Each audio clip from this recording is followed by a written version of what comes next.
This message is sponsored by Greenlight. With school out, summer is the perfect time to teach our kids real-world money skills they'll use forever. Greenlight is a debit card and the #1 family finance and safety app used by millions of families, helping kids learn how to save, invest, and spend wisely. Parents can send their kids money and track their spending and saving, while kids build money confidence and skills in fun ways. Start your risk-free Greenlight trial today at greenlight.com/Spotify. That's greenlight.com/Spotify. Menopausal and perimenopausal women, listen up. It's time to take control of your health and comfort, and Winona is here to help. Winona is a telemedicine company for menopause care who believes that your symptoms are real, important, and deserve to be taken seriously. And for many women, this starts with hormone replacement therapy. Winona's HRT is made with plant-based, bioidentical hormones rather than synthetic ones, so it better aligns with your body to offer relief from hot flashes, weight gain, and other uncomfortable symptoms. 80% of women who use Winona find relief within just 90 days. So, what are you waiting for? Get started today. Visit buywinona.com today to start your free visit. With free shipping and the ability to pause or cancel at any time, your path to wellness has zero obligations. Use code SPRING24 at buywinona.com for 25% off your first treatment plan. That's BYWINONA.com for 25% off. Winona. Menopause care made easy.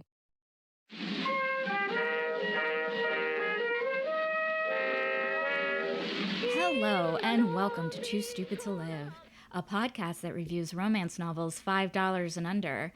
I'm your host, Becky Feldman, and I am just tickled pink about today's episode. Dare I say I'm kvelling, because today what you will be listening to it's a mitzvah. Really, it's a blessing, an amazing deed for your ears, your hearts, for all humankind, really. So, okay, as you know, I'm a romance podcaster. Don't know why I needed to say that, but I am. But listen, I am also a romance podcast listener, and I can't tell you how loud my squeal of excitement was when I discovered a new romance novel podcast called the Hanukkah Erotica Book Club. Yep, it is a podcast that reviews Jewish romance novels, a subgenre that I absolutely love covering on this podcast. So I started listening and I thought, okay, how can I get these two hosts to become my best friends forever? But then I was like, whoa, okay, going a little fast there, Becky. Why don't you do a crossover episode? And that is what today's episode is. Today, I am joined by Raizel and Malya from the Hanukkah Erotica Book Club to discuss Roz Alexander's Higher, a Butch for Butch romance, which is currently $3.99. And yes, it culminates during the High Holy Days, which is a holiday that I have been just itching to read a romance about.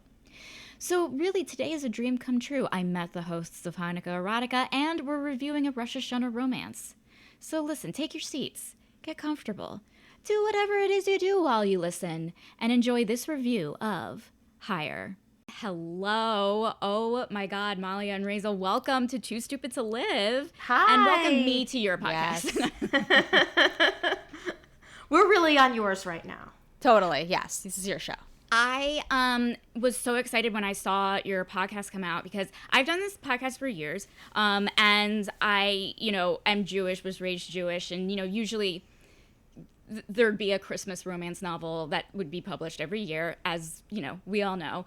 And so, one year, it was 10 years ago, I was like, is there any Hanukkah romance novels?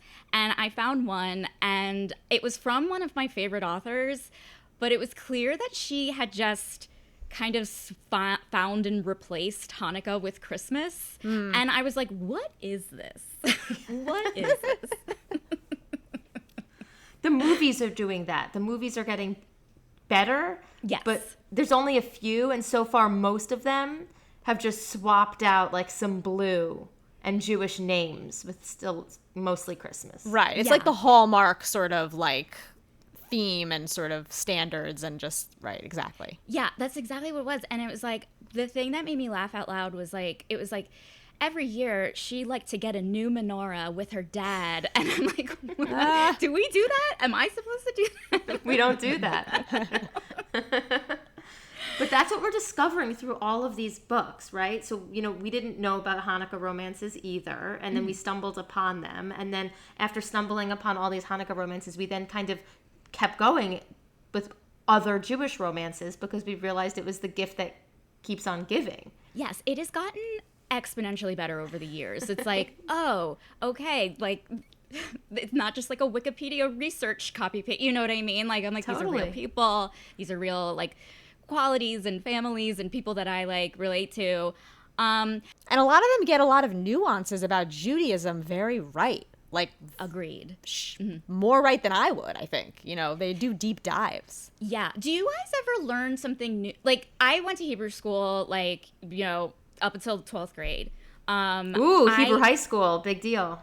I mean, when you continue after your bat mitzvah, it's significant. Yeah, I'm glad I had to. My parents are listening. They forced me to do it. Thank you, Mom and Dad. No, but I feel like I feel like I've had a lot of Hebrew school in my life. I went to Jewish sleepaway camp. We also get you get a lot of Jewish education there. I always learn something new in a Jewish romance novel that I never have learned in my 38 years of being a Jewish woman before. Well, this is interesting because Malya grew up Malya and I are stepsisters. Our parents are married. And Malya grew up Orthodox and I didn't. I grew up also going to Hebrew school and having lots of Jewish experiences in those other ways. And I do feel like we learn things, but also new concepts come up. Like it's started a lot of interesting conversations for Malya and I. Malya, have you learned about new Jewish concepts? Yeah, totally. I mean, first of all, two things. Number one, I think we've discovered there are so many sub-genres to Jewish romance novels, and the ones that are set in the Orthodox world, some of them the authors are obviously from that world and know all the details way more than me. And so I've learned, we've talked about on past episodes that we've done phrases and rituals that are even foreign to me. Maybe I've heard something about it, but I still learn. And then also I'm not as familiar with some, for example, the last book we talked about was about the concept of the adult bat mitzvah, bat or bar mitzvah, b'nai mitzvah. And that's not something that really happens in the Orthodox community. So I had vaguely heard of it, but didn't really know the details. And I got an education about it. So totally learning. Yeah, it's so wild. Did you ever read the book Craving Flight? No. Oh, should we? I mean, it is.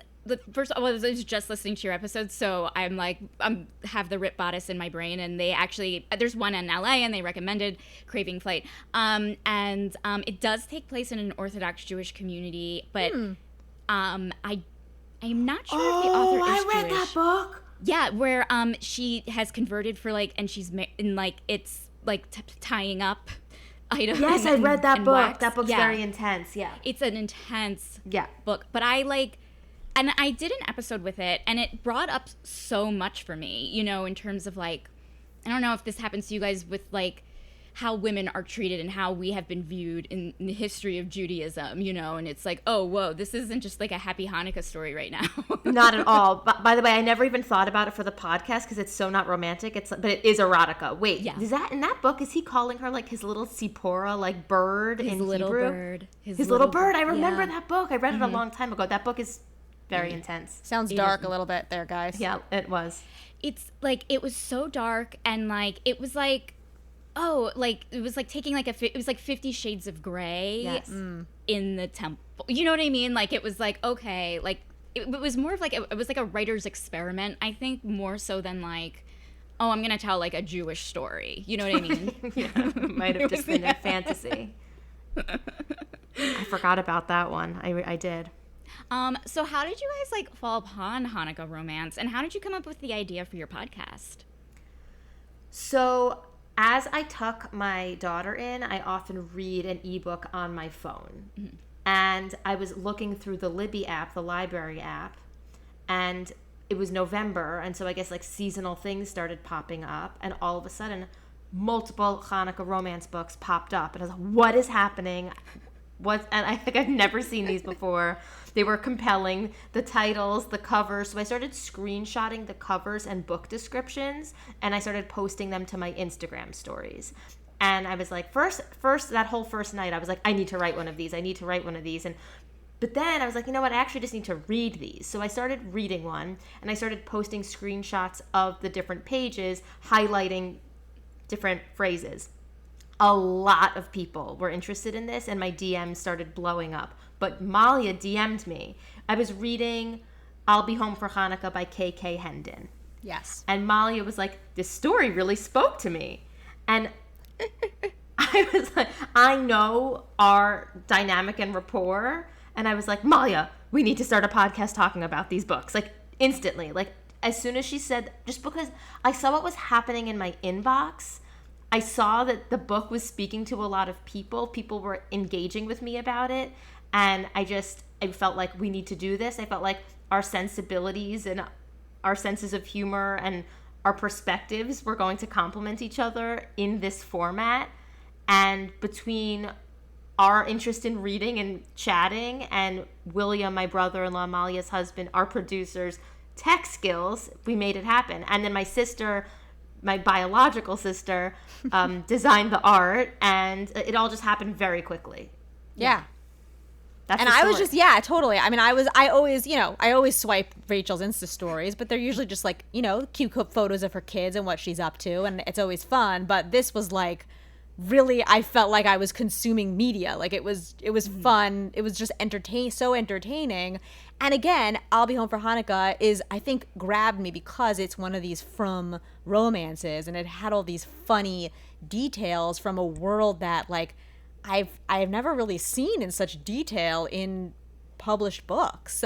And so I was just having fun kind of providing my own commentary, and then Rachel was like, we could actually do this on the regular. And here you are. And here we are. So great. Thank have you like read any, like, did you start reading like not non-Jewish romances, but like how did you get into like just reading? And you opened the Libby app. What were you planning on reading, I guess, is my So I have read romance historically, and Malya hasn't. Never. But we also read a lot of the same books, so separate, just like regular great fiction. So we often talk and share books that we've never discussed. We never discussed those on this podcast, but just like a great book that we read. Right. Not our listeners don't care about how much I loved The Latecomer, right. But it's like we both read a lot of the same books and enjoy each other's recommendations. But I have also always read romance, and also a lot of garbage, like a lot of the kind of bread and butter of your podcast, like these Kindle Unlimited. Like I've read a lot of, I like palate cleansers between good books. Yeah.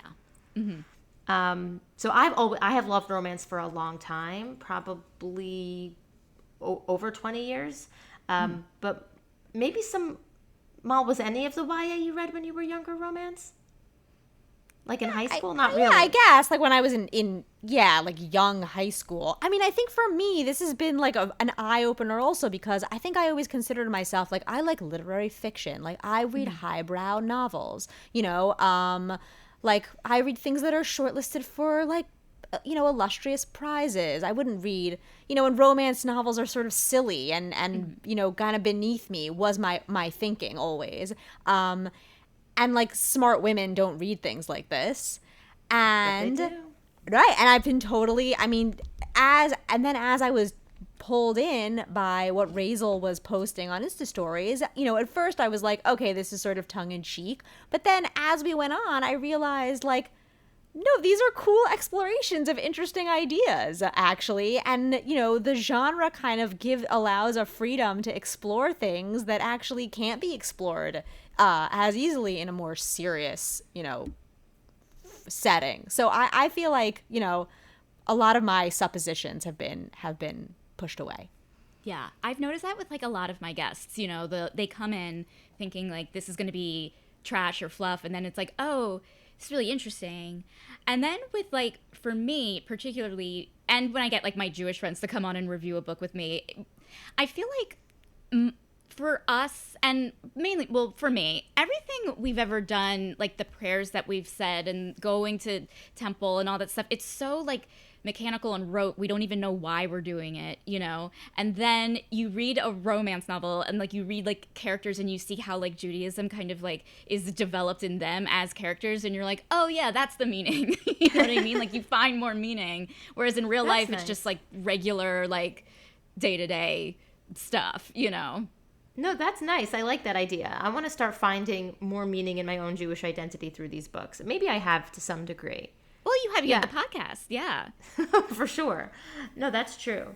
No, I think that you're right. Do you ever follow Sarah Wendell and the Smart Bitches Trashy Books whole movement? And so like that whole concept that like all these smart bitches like trashy books like was I actually think it gave me the kind of like confidence to like not see it as something to be ashamed about. Oh, me too. They were like the first on, because I was started reading and I was like I didn't tell anyone. I was like, everyone's gonna think I'm a sad lady, whatever. But it's like I want to talk with them about them, you know. And so then I like stumbled upon right when it started, Smart Bitches Trashy Books, and it was like, oh, this is a thing. I'm not alone. Exactly. It's not just a community. It's a huge community. Huge community, and that's why I was getting book recommendations. And then Sarah Wendell, Malya, she wrote a Hanukkah book that we haven't read, that maybe this Hanukkah we will, but she's Jewish and she wrote a Hanukkah romance book. She's also written a book about romances. Like she is the OG. She's given me, not for a long time, but she's given me recommendations.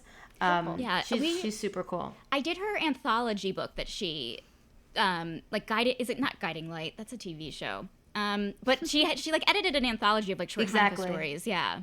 Right, she did.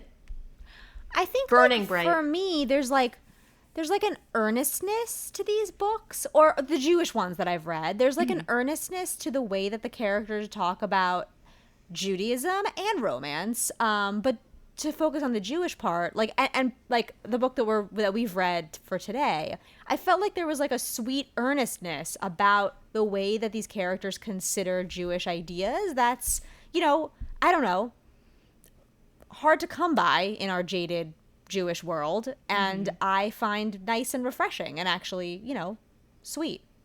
I do too. I actually really want to talk about. Are we ready to talk about the book? Yeah. What I'll do is let me read a quick synopsis real quick. So, okay. The book that we are reviewing is Higher, a Butch for Butch Romance by Roz Alexander, which is currently $3.99. Okay, here's a synopsis that I just wrote. Okay.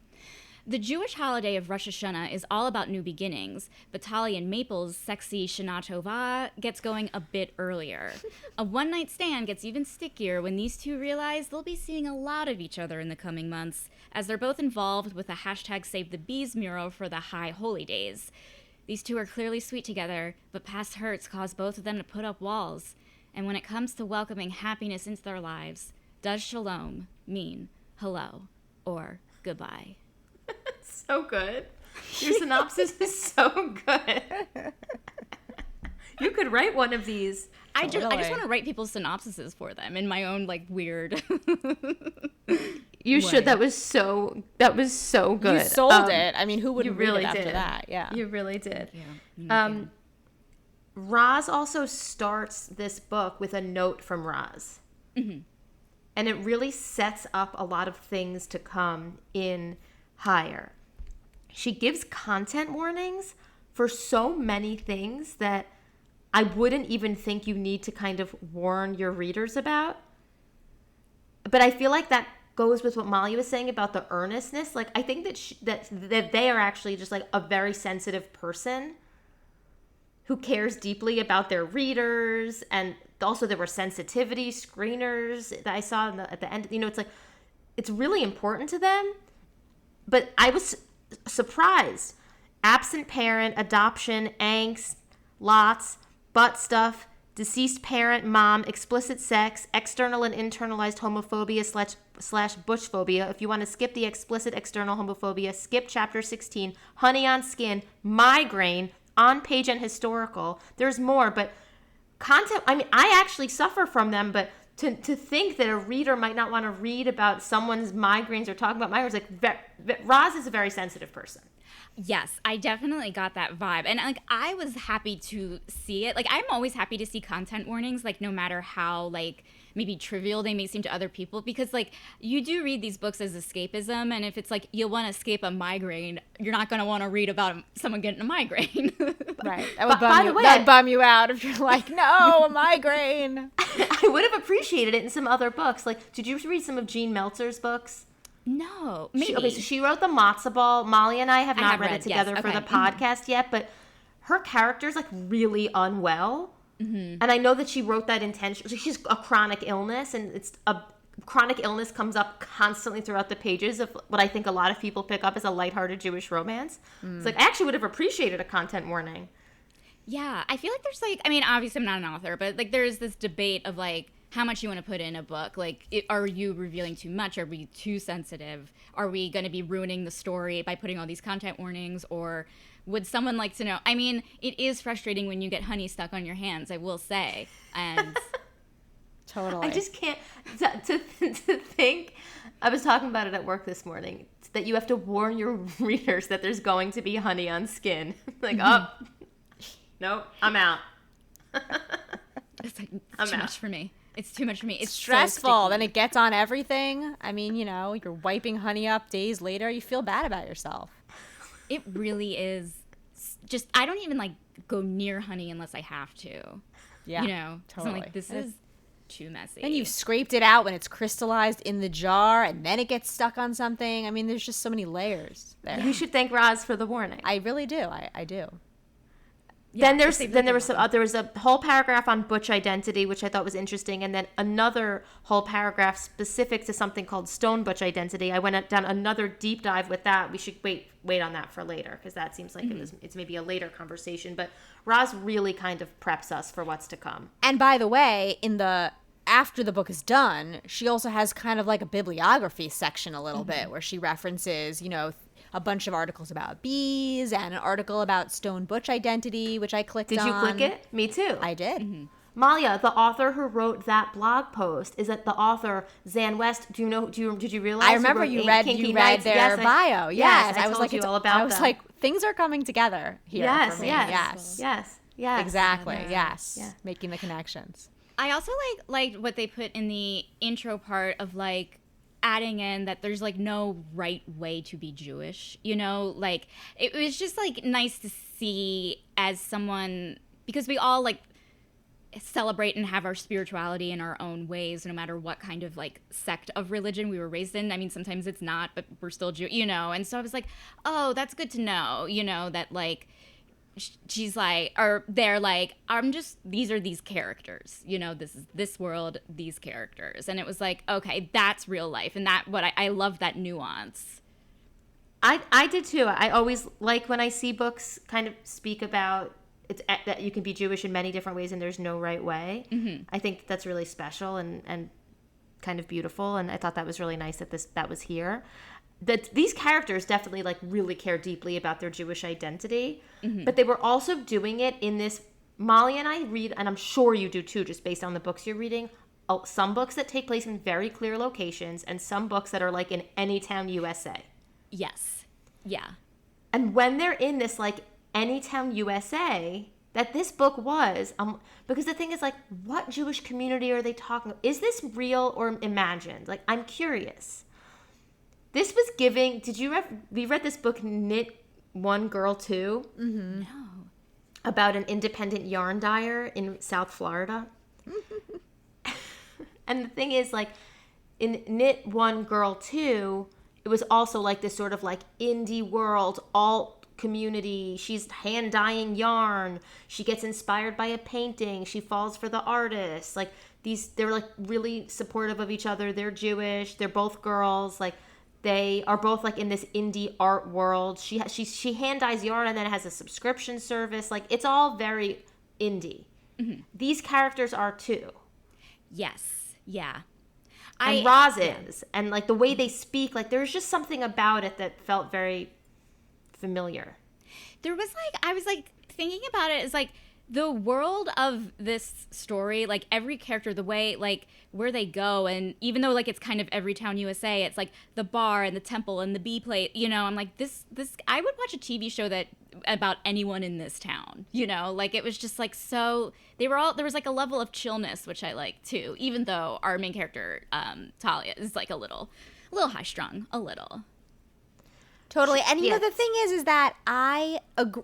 You're right that this was totally in the Anytown USA sort of bucket, but that B reserve that they went to, I know there was not supposed to be anything overtly Jewish about that place, but there is sort of this Jewish retreat center thing that I've been to a few of these places, and like it's a very specific vibe where like it's usually very progressive, very like a lot of queer identified people are there and, you know, connect with, you know, their own struggles with the struggles of the earth and ecological issues. And, you know, there's sort of like a jokey vibe, and there's the people who like just live around there and help artists with their projects. And to me, like this place really was that. Like, and there like the Jewish connection with that, I don't know, felt very vivid to me. Like I've been to places like that. Oh, for sure. I agree. Yes. Yeah. Yeah, and you're in LA, so there's definitely a lot of places like that. Oh, yeah. There's a lot of, like, places that are, like, there's a level of, like, spirituality, I think, and inclusiveness, I would say. Like, more so, like, I'm from the tri-state area as well. Like, I grew up in New Jersey, and it's, like, I mean, it's also different, you know, from my childhood when, you know, people were scared to come out, and, you know, people were more like, you know, closeted and homophobic and things like that, you know, and it's like so interesting to see that out. I for some reason my brain equates it with Los Angeles, even though it's probably also it's because it's 2023, you know. No, it's everywhere. And like this whole, I agree with you, like this beekeeping community did feel like any sort of Jewish retreat center. So I was imagining that. So for me, it did conjure like sort of specific places. Mm-hmm. Did you guys like go on like field trips? Like we went to like the matzah factory one year to see how matzah was made. Yeah, we know that. I know that matzah guy. Sure. The Chabad matzah guy in Brooklyn. Sometimes he came to us. Sometimes he came to us a lot too. Yeah. Oh, this was a guy in South Jersey. We went to, I mean, this was like, I was young. This was South Jersey. Or maybe we went to Philadelphia. I have no idea. Oh, a different Chabad matzah guy. Yeah, we did. I had a different matzah guy. I'm sure there's an element. I bet Molly and I, maybe Molly, to be of the same one. I don't know. Maybe you had a Jersey one too. Maybe there's more. You know, they might have imported him from New York. I don't know. I mean, we went to there's a big matzah factory in Brooklyn that I went to visit several times as well. Me too. Yeah. That place is intense. Yeah. A lot of water being flung. I want to read Roz Alexander's other books of this series, The Mask for Purim and the Matzah one, Matzah Match. I do want to check them out. I really do. I think they're a really good writer, actually. Yeah. Oh yeah. The way that they wrote conversation between Maple and Tali, I think was like very sincere. A lot of it felt realistic. It's not, if it isn't the way I speak, that's just because I have a strong reaction sometimes to these like cooler than me types of people in books. Mm-hmm. And they are that way. Like, I think, and so I have sometimes a strong reaction to it, but the way that their whole conversation and dialogue felt really authentic. Yeah. They're texting, all of it. Mm-hmm. There's like a level of like self-deprecating that made their coolness approachable, you know? Like, I'm like, okay, they're able to, they make mistakes and make fun of themselves and trip over each other and... Totally. That's why I think that's what part of why they're such a good writer is they were able to conjure this sort of cool vibe and exterior, but then also gave you a window into some of the like significant neuroses for both of them that like lurked underneath. So you got and you felt like you got a sense of they were like real whole people, the main characters. For sure. And you go first. They were just so obsessed with each other and you could just feel it. Like I felt it deep inside my kishkas. Like they were so obsessed with each other and into each other, and then like would get so devastated and anxious if one wasn't responding and like waiting for the 3 dots on the text. Like, honestly, I need a content warning for that. Like, delayed texting, waiting for 3 dots. Like, yes. You know, it's like that's anxiety provoking So in the dating stages. And they really felt that from each other, and they were so into each other and so attracted to each other. And like the biggest conflict here is that they're not necessarily like, Tali didn't typically go like this is a Butch for Butch story. Maple is Butch for Butch, but Tali previously wasn't. So like Maple wasn't Tali's type. But she gets over it. But yeah, they get over. And I actually like that first hookup scene. I thought was like kind of one of my favorite scenes in the book, because it is like. I loved this book so much, and I think because they were so communicative and sexy at the same time, I was like, oh, this is great. Totally. I was gonna say, like, I think, you know, there's a lot of talking in the sex scene where they're, and not just sex, not just like dirty talking, but like working it out. Like, what are you like? Who are you? What was this? What do you want? What do I want? Can we be compatible? Consent. And I feel like, again, you know, I think with the stereotype, and like the stereotype I always had with romance novels, I think, not having read any of them, was that either there wasn't going to be any talking. It was just going to be like, you know, like Rhett Butler sweeping up Scarlett O'Hara, like, and carrying her upstairs, like that type of thing. Or like some kind of overly articulated, politically correct version of a romance novel that would just be so like deconstructed that it wouldn't be fun. And like this was so great because it did both. Like it was really fun and sexy, but they also talked. So that was cool. I shared the pages of that scene with a friend of mine because I had some questions about Tali. Was like, are you trying to top me? And Maple was like, yeah, I'm a top. Tali's like, so am I. And I shared the pages of the book with a friend to just kind of get some clarity on this.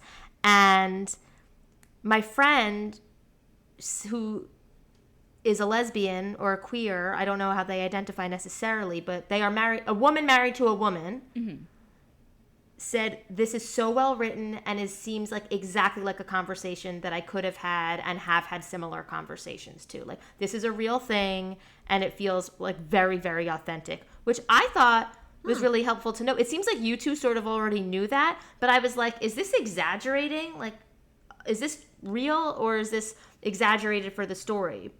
And listen, like, I didn't pull multiple people. I pulled one, but she said super, super, like, this sounds extremely authentic. And like, then we got into a little bit of a deeper conversation about topping, and it sounds like it's also nuanced. Yes. Yeah. Not just about penetration, also about control. But there could definitely be a conversation where you're like in a situation and then have this, you know, conversation about 1 top, 2 tops. Thought it was interesting. She also said something that I think you might find interesting, which is that she feels like this is more applicable to people over 30 and that younger people are like a little bit more fluid and versatile. Oh, 100%. Yeah. Like, I feel like it's like these young people, like, they don't have the neuroses that I think. And they don't need, I think they don't need labels also, the same, like, exactly. You know, they don't need to name things or themselves or whatever. Yeah. And I also like feel like, and I kind of like felt that with this book of like, oh, okay, like even if you want to label yourself as something, whether you are stoned, no matter what that means to you, everyone else should accept that and move on with our lives, you know, of like, we take our identities, we say what they mean. It's kind of the onus of the rest of the world maybe to like say okay and then move on, you know? Yeah, totally. But I thought that the way that they approached this in this book was really cool. And also the hookup scenes were hot. Yes, I agree. It's interesting that they were hot with all this talk. That's what I'm saying. I thought that, like, I would always be like, how much talk can you have here? Like, you know, shush. But no, it worked for them. Absolutely. It really did. And it was like, oh, because like I think like in other romances that I've read, like everything is so perfect, you know, like in a sex scene, everything is so like they always say the right thing, they always touch the right place in the right way, and just like seeing them just like navigate using very real dialogue. I don't know. I was just like, for some reason, the authenticity made it sexier than any other book I think I've read in that, you know what I mean? Like it was just like it didn't feel fake, you know? And it's like, oh, maybe I don't want fake sex scenes anymore. Like I want authenticity these days. It's hard. It's almost impossible to like make fun of. I don't want to make fun of it. It's not that I want that, but it's like, you know, your podcast is called Too Stupid to Live, but it's like, no, I want these people to live forever. Like, yeah, these are my friends. Yeah, they're like really kind, good people. And there's obviously like so much representation in the book, you know, like there's a lot there. And I think that, you know, the idea that this is even a Jewish book, like there's like all this Jewish identity woven into these queer identities, I just think is really, really cool. There are some weird things when it comes to Judaism, though. Yeah. Are you talking about like when they were talking about the synagogue and they said stage instead of bima? Okay, no, but yes, that's a perfect example. Okay. Perfect example. Rosh Hashanah Seder? Thank you. Oh my God. I am so glad you brought, because I was like, I looked it up and I'm like, are Seders, like, did I not know that, like, are Seders year round now? Like, because, like, there is a Tu B'Shvat Seder. It's a thing that's, like, Malya and I have been to some, but. Right. No, Rachel, when you first texted me that, first of all, I hadn't gotten to that part of the book yet, but you were like, what the hell's a Rosh Hashanah Seder, or whatever you texted, and I was like, oh, like, that's too bad, because during the book, like, I was waiting to get to that part because you had already texted it to me, and I was like, wow, I feel like this book has really gotten most things right I felt like had gotten a lot of things right with the depiction of Judaism, and then I was just kind of waiting for them to mess it up, and then I was like, oh, there it is, Rosh Hashanah Seder. But then when I looked it up, it's a Sephardic thing. They have a thing called a, you know, that's Maple's whole Sephardic, thing, that's is the that, whole thing. you know, Okay. Ashken normativity, which That's I exactly- am obviously guilty of. me too. Yeah. But I had never, exactly what you said, Becky, about like, do we learn new things? Never heard of a Rosh Hashanah Seder, but myjewishlearning.com informed me that it's a Sephardic thing. Okay, this is so helpful. I'm so glad you looked that up and that we didn't just throw Roz under the bus for this. But this is in most books, I think it's cool when they don't define their terms and it's just like, this is a Jewish book. But that would have been helpful to know.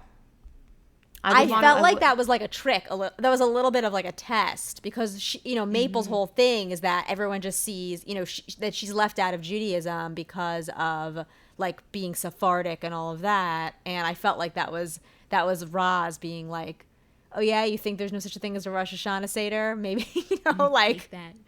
But I actually love that, because like, again, that's another thing that I don't think I've ever encountered like in my experience is Ashken normativity. And even when like I googled like when I googled, is there a Seder, I didn't even think to Google Sephardic. It just like, I feel like even Google is Ashken normative, in terms of like the information that it's presenting us. And it's like, oh yeah, like again, like I feel like that's not like a nuance of a thing that like I think was ever like broached in Hebrew school for me. But it's like, oh, but it affects people, Okay, the thing is, I grew up in Great Neck where a lot of people are Persian. Mm-hmm.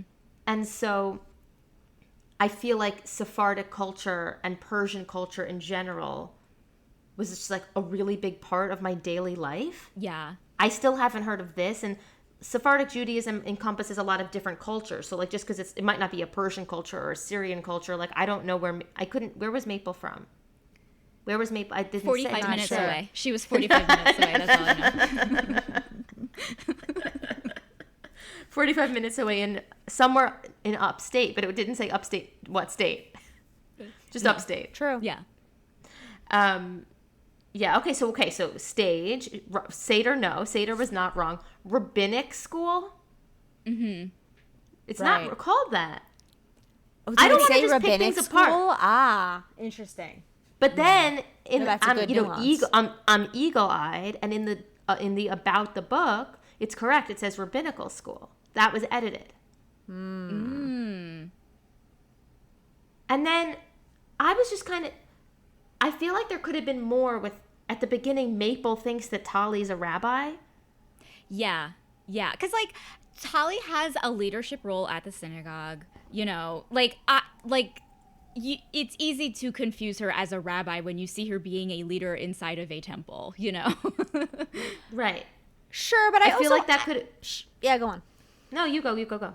No, I was just gonna say, like, that was one part of the conceit that I didn't really buy, was like that Tali, all of a sudden when she realized Maple was the artist they were meeting, was like, no, we're professional colleagues, like, this can't happen.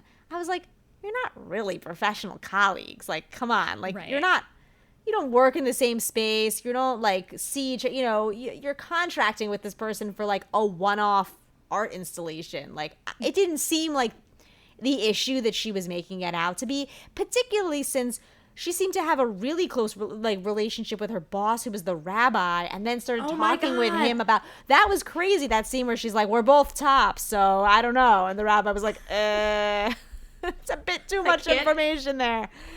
Simon could not handle that. He was a funny character. He was his character. Yes. He was like a little comic relief. I felt like he was supposed to be sort of like a little bit of like a caricature of a like bumbling rabbi. Yeah.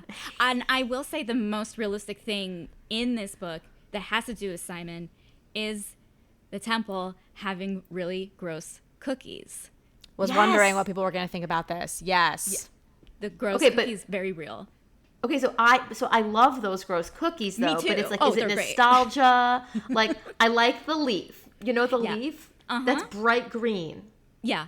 Often. It's like the pecan or whatever. Yeah. Is that what you were imagining? I was going to say, what were you imagining? What were those? Because I was imagining more of like the like egg kichel type things, like that are like kind of crackery and sometimes they're twisted. I love those.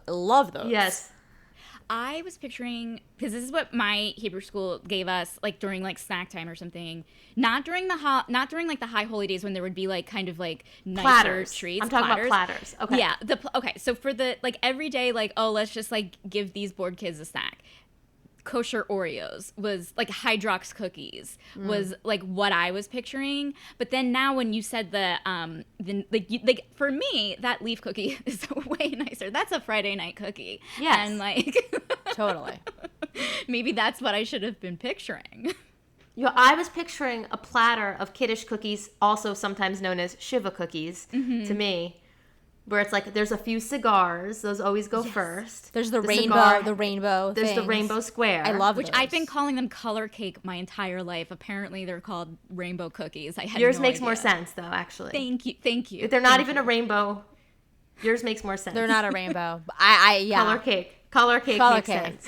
Color cake. Those are really. I feel like those don't go so quickly, actually. But I think Because they have almond extract and taste super weird, and you two are unusual, I think, for liking that. I like the almond extract cookies, but I realize it's polarizing. The lace one, I love the lace. Yep. Oh, the lace is amazing. I like the sandwich cookie, half dipped in chocolate with sprinkles. Malya doesn't eat chocolate, but you know the Right. jelly sandwich cookies, Yeah. like that Oh, shape? yeah. But I love sometimes those platters also have like a Linzer torte cookie. Do you know Oh, what I'm yeah. talking about? Oh, that's A1. That's really good with the powdered sugar. Ooh. Yeah. But it was just I was funny picturing that it was just funny. First of all, I mean, yeah, I don't know who, but then it was just funny that it came out that it was like the big reveal is that he was patronizing like his girlfriend's grandmother's bad cookie store, bad bakery. He was in love with her, with Right. the granddaughter of the baker. Right. And then it was like, we had to break up because I insinuated that her grandmother's cookies were bad. Like, I don't know, that whole, like, in juxtaposition with, like, the nuanced, like, kind of very modern relationship that the main characters were having, like, Simon just seemed like he was stuck in, like, 1953. Like, I don't know. Yeah, yeah. Simon was in the wrong book. I liked him. Yeah, I liked him too. That's what And I liked their relationship. Holly and Simon. Totally. It's like kind of what this book why this book felt like a TV show to me, because it was like, oh, the main plot line is like Tolly and Maple, and that's a very serious, very grounded thing, and then it's like the goofy side characters, like, oh no, yes, you know, and I was like, okay, all right. Totally.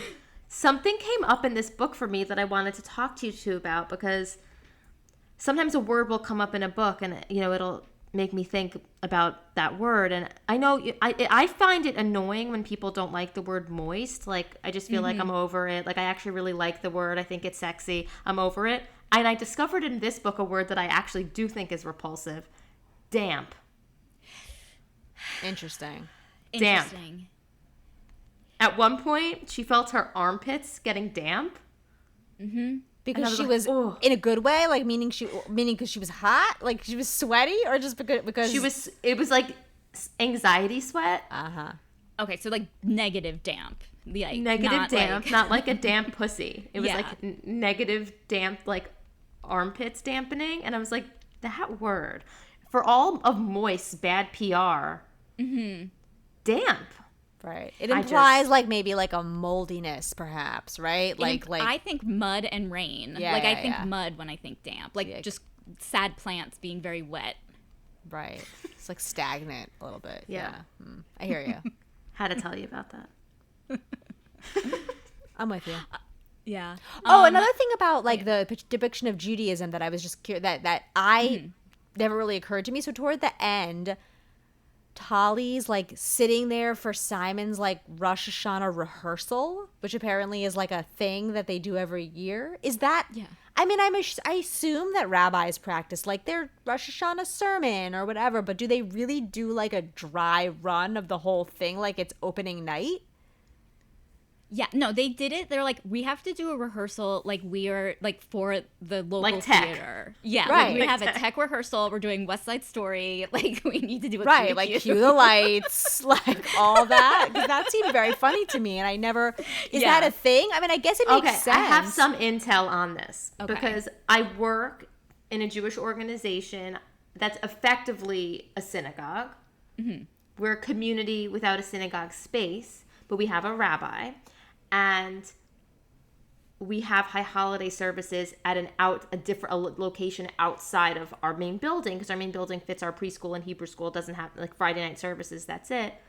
And they definitely like go to the space a day or two before to do like some kind of a run through. Like, I'm not there with our rabbi. I don't think anyone's like watching her. I don't think she's ever doing a straight run through of like Shacharit to Musaf with like a Devar Torah in the middle. I'm pretty sure not at all. But they definitely go to the space and like run through some things Okay. in advance.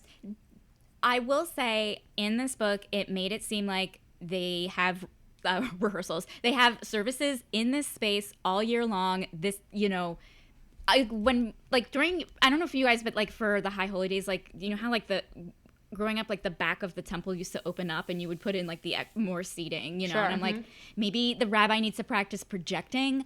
I don't know. But do we need to do a whole like Shacharit to Musaf. I don't think so. Especially because he's been doing it all these years. Right, I like think he it knows. doesn't change, right? Like he got it. Like at this point, You know what would have been more authentic? Like having her read over his sermon. Yes. Right. Yeah. and you That know, would have also like it brings like I would never, I wouldn't. If you asked me like sexiest Jewish holidays, Rosh Hashanah would not be at the top of my list. Yeah. What is the sexiest Jewish holiday? Hey, it's Ryan Reynolds here from Mint Mobile. Now, I was looking for fun ways to tell you that Mint's offer of unlimited premium wireless for $15 a month is back. So I thought it would be fun if we made $15 bills. But it turns out that's very illegal. So there goes my big idea for the commercial. Give it a try at mintmobile.com/switch. Upfront payment of $45 for 3-month plan, equivalent to $15 per month required. New customer offer for first 3 months only. Speed slow after 35 gigabytes if network's busy. Taxes and fees extra. See mintmobile.com.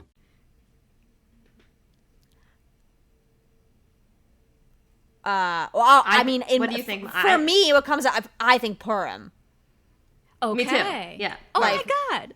That's my immediate go-to, because it's like it has just, we've talked about this because we had Perm episode, but like it has just this element of debauchery where like it's part of the thing you get drunk, you have a sexy costume, like there's parties, it's just like it's kind of our like the Hamantash and our vulvas. Hamantash and our vulvas. They are vulvas. Yes. See, they told us it was the hat that Haman wore. They're vulvas. This whole time. What kind of hat is that? Come on. A vulva hat, apparently. There you go. I was going to say Hanukkah because, like, the candles. Candles are romantic. Very sexy. No, it is, for sure. But it's I Rosh think Hashanah. Yeah, go on. No, it's sexy, and I'm thrilled to be able to read lots of books about it. But Purim is sexier. But, Rosh Hashanah, it's not even a holiday where you necessarily see people out. You see them in shul, but, like, you're with your family. Yeah, like Rosh Hashanah is, for me, like my thought is gefilte fish at my grandmother's house. And there's nothing sexy about any of those things. Okay, but the thing is if like Tali and Maple are there, it would be. That's right. Yeah. I mean, if they look, good for them, No, but the thing is that not only is it like that Tali and Maple are sexy by themselves and together, but also like that scene where she's watching the rabbi rehearse, the sermon is like the pivot point of the romance for her. Yeah. Like his exhortation to like heal the world and like make it a better place, like is what gets her to be like, I need to be with the love of my life. I need to follow my passion. And, I don't know. Like there was like an earnestness about her, like, even though she was supposed to be like a very jaded character and she had experienced loss and all this, like there was an earnestness and a genuineness about her relationship with Judaism that was very sweet and, I don't know, refreshing. Yeah, I know that like she's described as jaded and grumpy. She didn't feel do I not know what grumpy means? Because she didn't feel like that grumpy. It just seemed like she had a lot on her plate and a lot to worry about. She did. Understandably. Yeah, I don't think she was as grumpy on the page as she might have been. Yeah. As she was thinking about her. She didn't present that grumpy. She didn't present that. Yeah, you're right about that. Yeah. Although I did absolutely enjoy Maple poking at her, though. Like, I truly believed, like, because how, like, for me, like, sometimes teasing is like, oh, no, are you going too far? Like, whatever. Nope, she nailed that teasing every time. I did not get uncomfortable. Totally. I really liked we've been reading a spate of like YA Jewish romance novels, and I really liked how like those teenagers are like sometimes awkwardly attempting to flirt and then they just get mean. Yes. And then they get insulted and they have to like uninsult each other, and then that like, is fuels the story. But here it's like they're adults and they like know how to tease without being mean. Exactly. Yeah. Like when they say I hate you, because she full on texts I hate you. Obviously, it means I love you. I mean, I feel like they were insta love and just didn't want to admit to themselves. And it's like, oh yeah, like you just like knew from the second they sat down next to each other. Like they're constantly thinking about each other. They're made for each other. I think like what I also liked is that like it wasn't the onus of like getting better and coming of age, or I supposedly wasn't just on Tali's end. Like Maple had her own thing too of getting past her own insecurities of like, she's like, because I sometimes feel sometimes in other romances it feels a little one-sided where it's like one person's perfect and the other person has to like meet their level, and it's like, no, it was equal that word. Totally. Yeah, they were both on their own equitable. Equanimity. Equitable. Equanimous. Could that be a noun? Equanimous. Equanimity-based internal pressures that you put on yourself. They both are not guilty, or they both have them. They both were like three-dimensional characters. They were like on their own journeys. Yeah. Both of them I liked. I mean, they talk about like their relationships with their sisters in the book. They both have 2 other sisters, and I was like, oh, did you guys relate to that at all? Like in terms of your siblings? I wasn't thinking that way, but also like I grew up with siblings much older than me, and I was the only one in the house for many years. So, like, I was the only child of my two parents. Okay. But then I had 2 older sisters and 2 older brothers from my parents' first marriages. So, like, I have siblings, we're close, but I didn't, if that felt different in terms of, like, thinking about just, like, some of these conversations, and I don't know. And then Malya and her brother and sister came into my life when I was already in my 20s. Mm-hmm. So, I don't know. I wasn't thinking, did you have connect to any of the sibling stuff?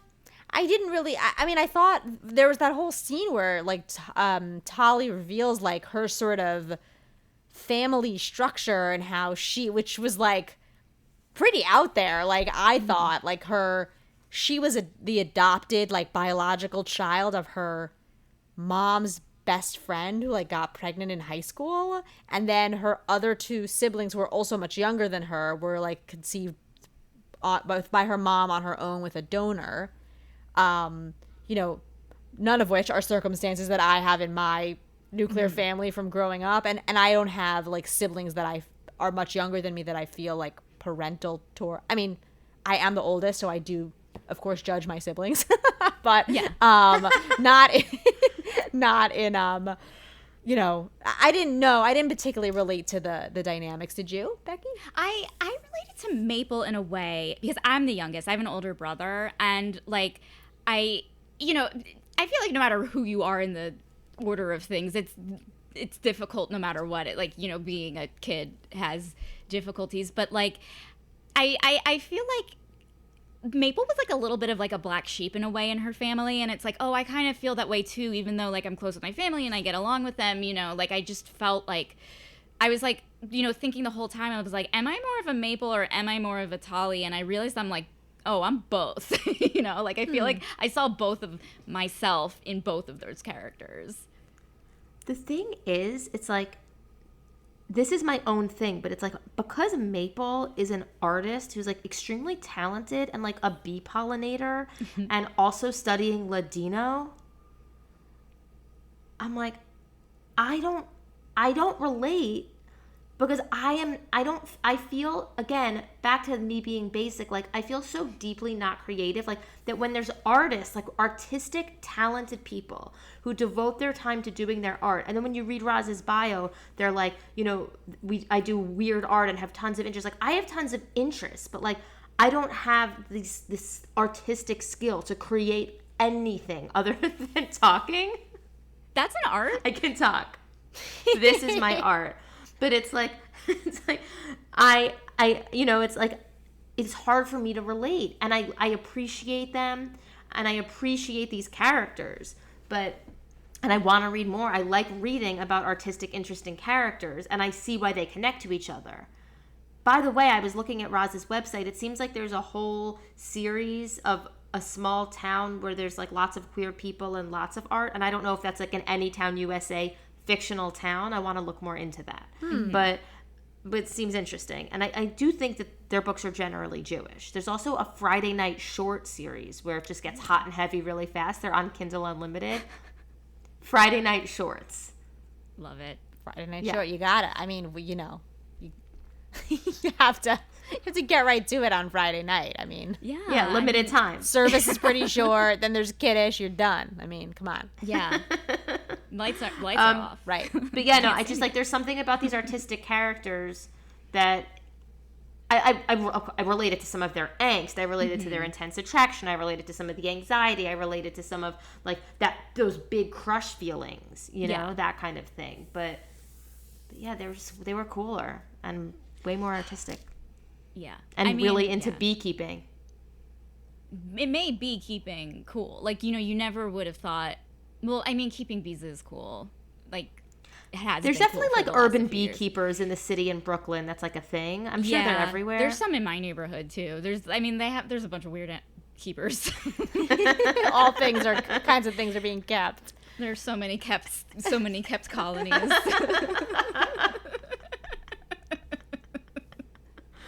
One thing that I thought was interesting about this book is that, like, Roz's pronouns are they, them.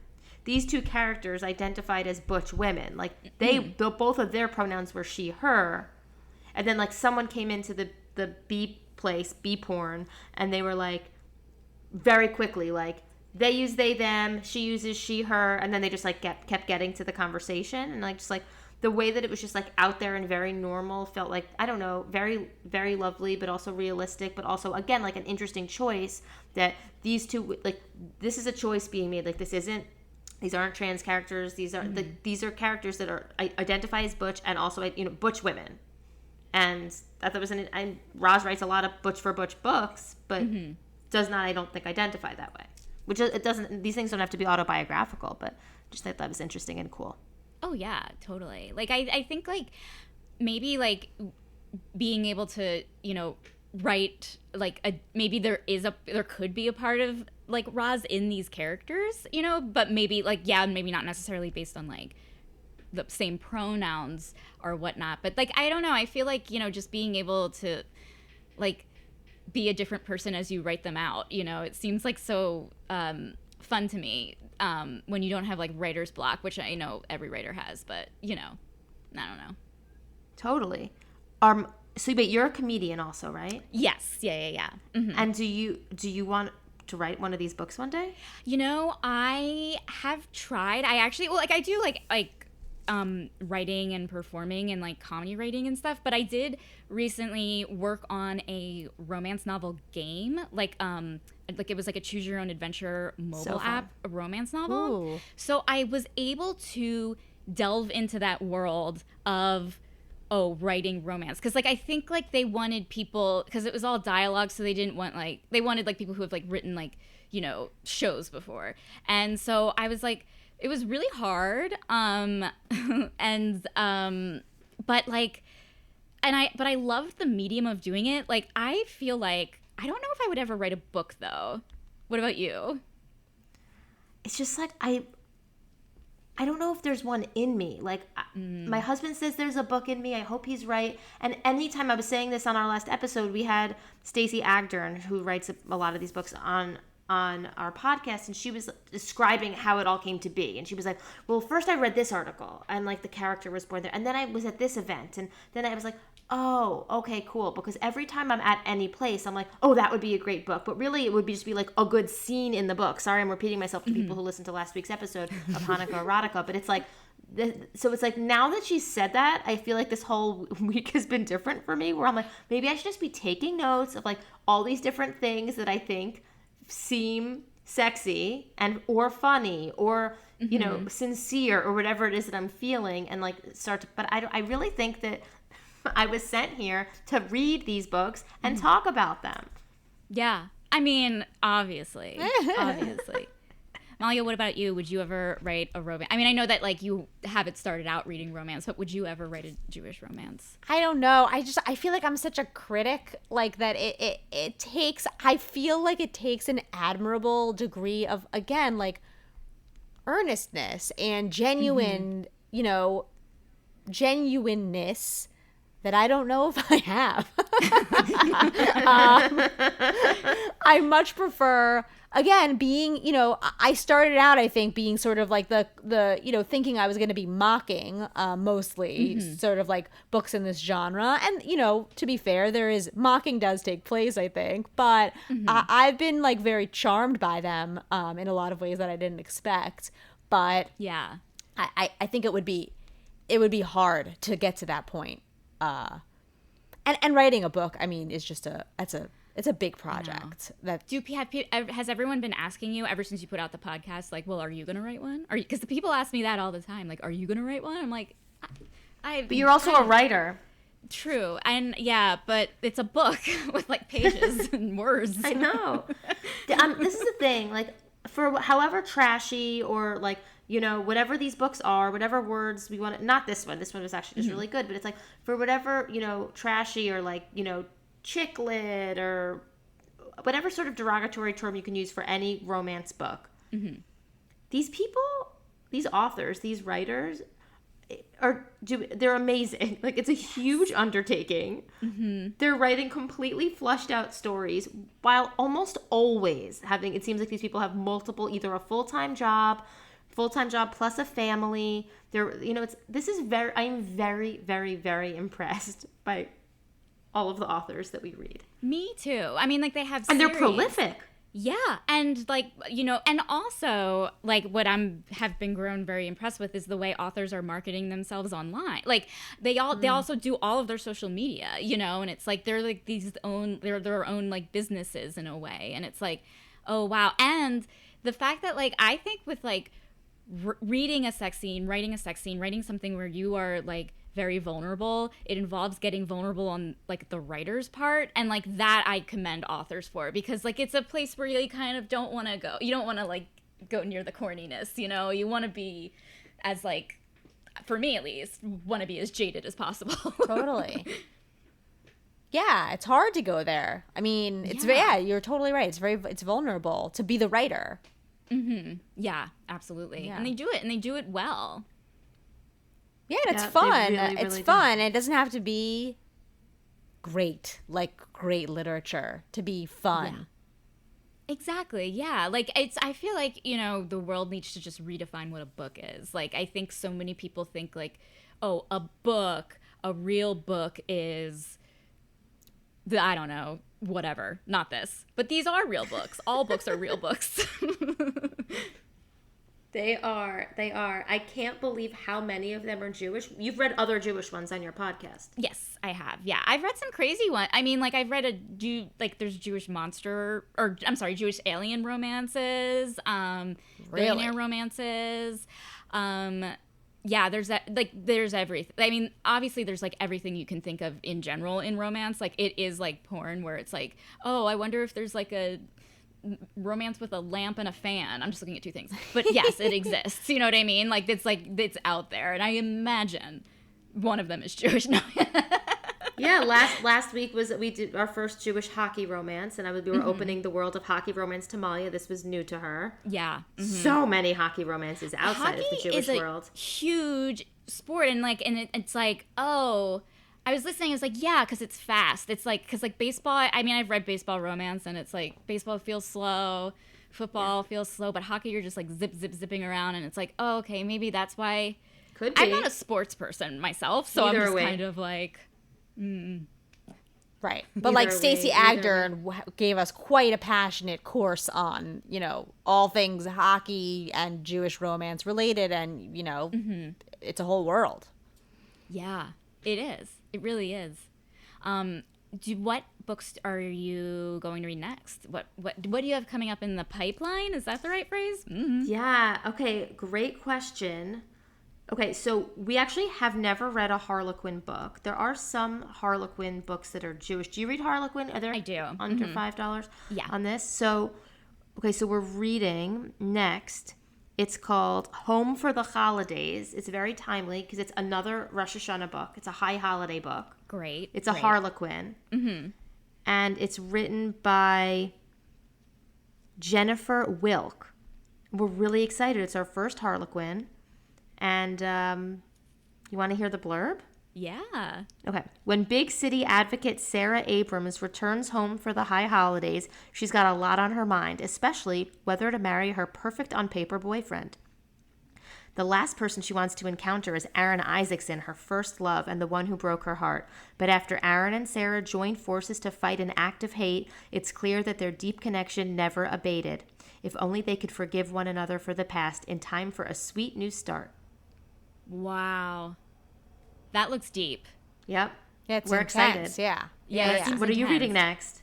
My next book, it's not Jewish. It's like Kiss Me Before Midnight or something, and it's my guest requested something that takes place at an aquarium, and I searched the internet for a character who works at an aquarium, and I can't believe I found it. So I guess it's an aquarium with humans. Great. Cool. That's great.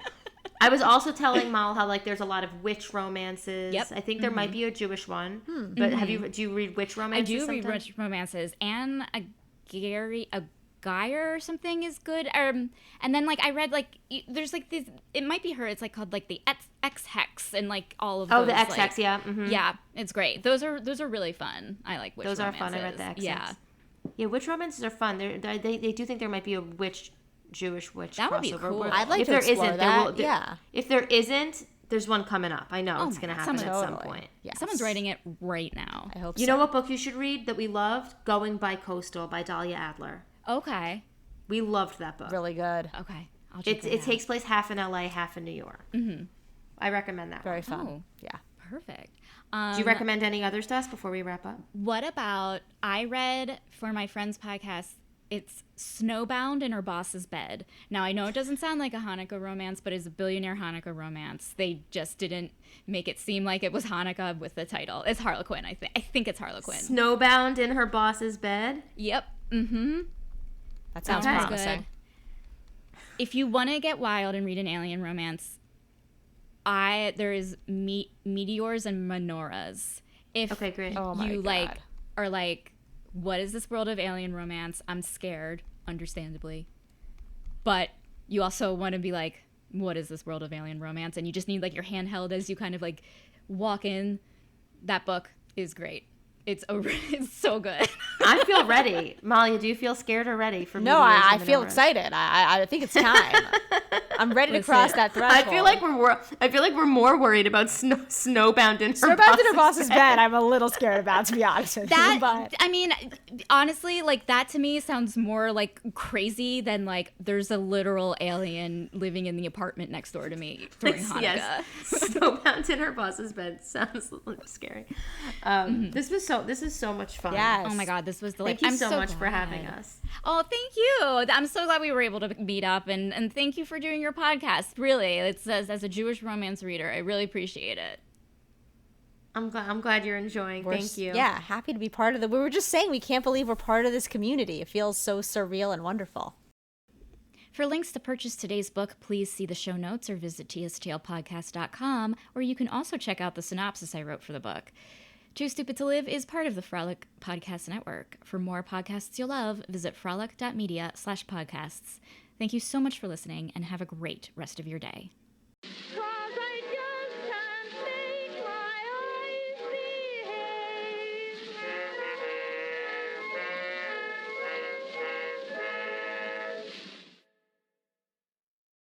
Summer is the season of hot temperatures, outdoor adventures, and refreshing water activities. Summer is also the season of rough on your feet, causing dry, cracked heels and toes. Introducing Babyfoot, the original exfoliation foot peel that contains 16 natural extracts formulated to remove dead skin cells in 3 easy steps. Apply the booties, relax for an hour, then wash your feet. In 14 days, you've got baby smooth skin and your feet have never been softer. Letting dead skin cells build up over time is hazardous to your foot health. Our professional-grade DIY products, like our original exfoliation foot peel, our men's foot peel, or our moisturizing mask, are some of the best foot care products on the market, created with your foot health in mind. Pamper yourself with a spa day from the comfort and convenience of your own home with Babyfoot.